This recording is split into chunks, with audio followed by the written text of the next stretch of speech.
কি অবস্থা? এর কি 3 কাঠা জমিনের শশা? শশার বাজার ভালো তো এখন? কি হয়েছে এখন? কি করবেন? কিরম ব্যবসা হইলো শশা? কতটুক জমিতে লস? তাহলে কৃষি কাজ কেমনে করবো? হ্যাঁ, এর কি বিক্রি হবে না? এখন তো শশার অনেক দাম, ভালো দাম আছে।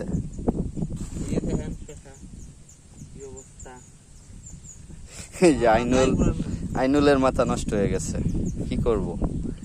এই হলো কৃষিকাজের পরিস্থিতি। কৃষিতে টিকে থাকা এখন বড় দায়।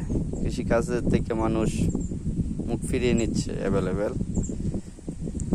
হয়তো আমরাও কৃষিকাজকে বিদায় জানাতে হবে,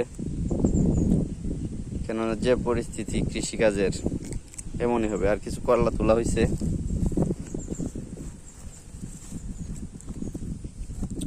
করলাটা মোটামুটি ভালোই হয়েছে। পিসপাতা কোম্পানির খাইবার করলার কালার সাইজ আলহামদুলিল্লাহ অনেক সুন্দর। ভালো থাকবেন এবং দোয়া করবেন। দোয়া করি ভালো থাকুক সকল কৃষক, সুখে সমৃদ্ধিতে কাটুক তাদের জীবন।